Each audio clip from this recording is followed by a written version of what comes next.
j'ai ouvert une boîte de detailing automobile, mec. Je me suis associé avec un gars et très bonne expérience. Bon, ça s'est pas bien fini le truc, on s'est séparés, on a dû divorcer. Non, mais du coup, moi j'avais un garage, tu vois? Un truc assez grand. Je gagnais bien ma vie et tout, tu vois? Moi, j'étais passionné par, la mécanique. J'avais mon van à retaper, mon Volkswagen T4 multivan, Westphalia, tu sais, avec le toit, relevable et bah, du coup, j'avais acheté ce putain de van tout déglingue, fallait que je le retape et cetera et j'adore la mécanique. Moi, j'ai la servante Facom, le machin, enfin, c'est ma passion, quoi, J'aurais aimé ne pas être un beauf, de la mécanique automobile, de la pa du passionné automobile, mais malheureusement, c'est venu à moi, frérot, je ne peux rien y faire. Voilà, je suis foutu. Voilà, je suis désolé, j'aurais voulu moi, avoir une autre passion, mais non, c'est plus fort que moi, c'est voilà. Je kiffe, les vieilles BM, les vieilles Merco.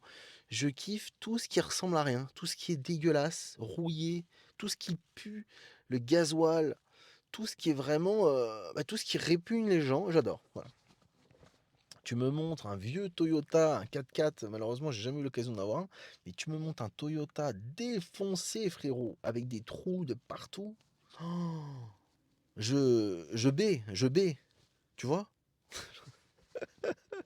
Bon, bref, je continue. Putain, je suis complètement cinglé. Désolé, mais vous avez l'habitude.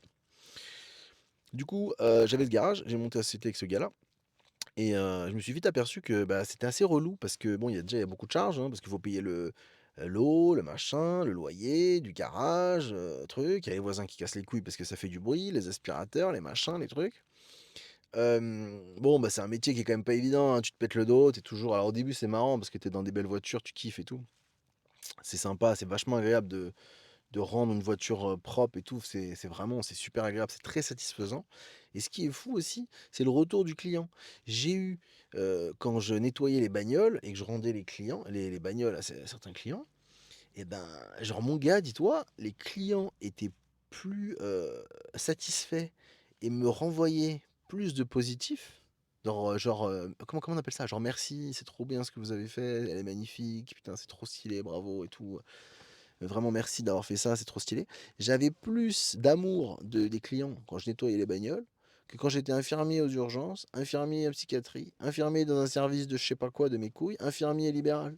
Est-ce que c'est normal? Est-ce que c'est normal?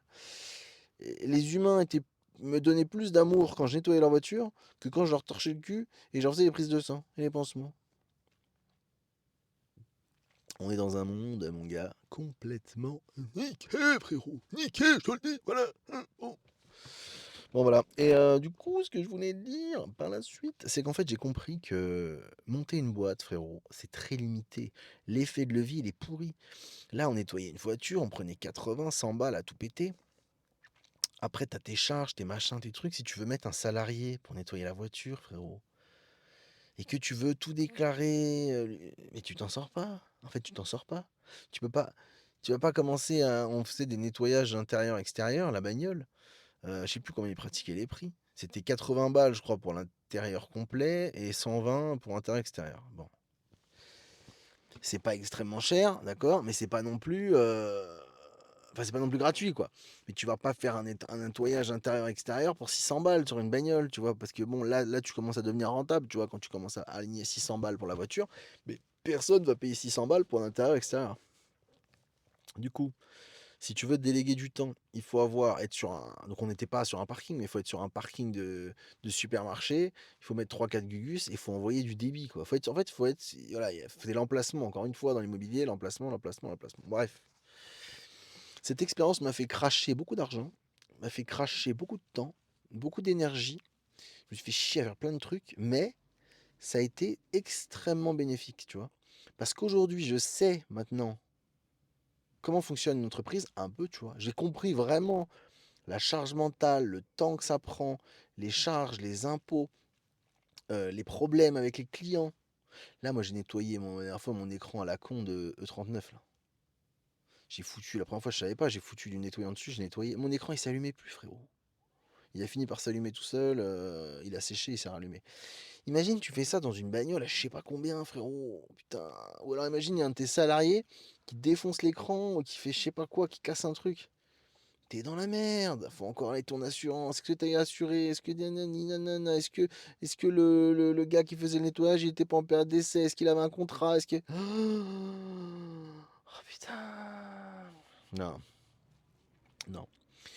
On a essayé à un moment donné de se foutre sur les réseaux aussi, pareil, mais j'ai vu que je pouvais pas. Comment tu veux nettoyer la voiture et en plus te mettre sur les réseaux? Tu peux pas faire ça. Ça te bouffe un temps fou, frérot. Tu nettoies une voiture, déjà t'en as pour 4 heures à nettoyer la caisse. Si en plus tu t'amuses à filmer le moindre détail que tu nettoies en faisant un ralenti, en faisant un effet moussant avec un petit pinceau, detailing, frérot.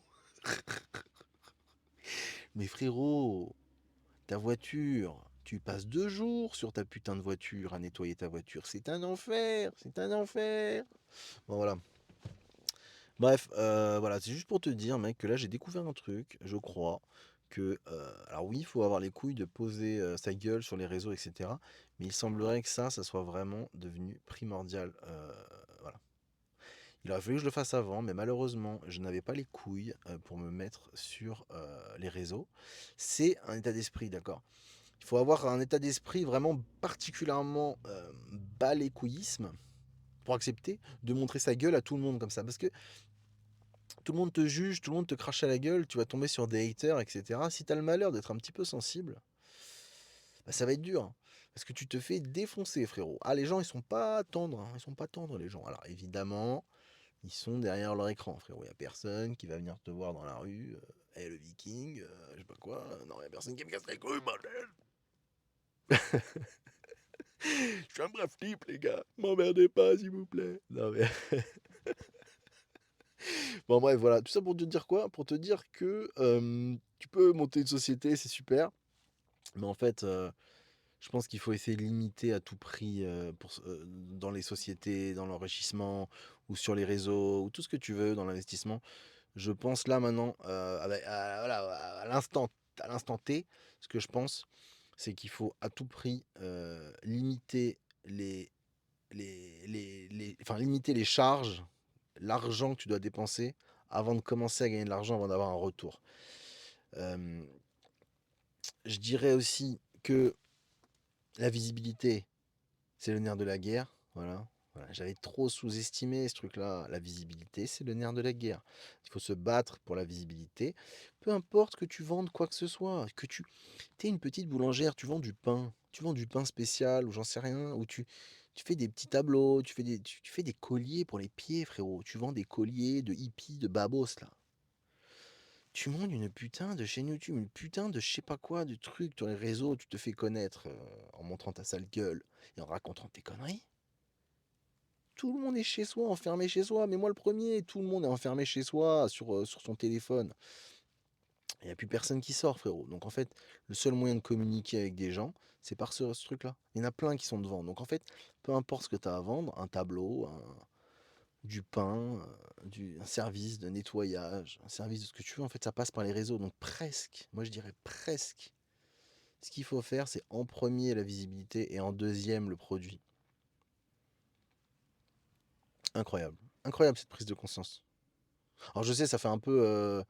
Et les gars, pour les jeunes, pour les plus jeunes, pour vous, ce que je raconte, c'est de la merde, ça coule de sens. Tu vois, genre, pour les gens enfin, qui sont dans le truc, c'est pour vous, c'est ce que je raconte, c'est trop de la merde.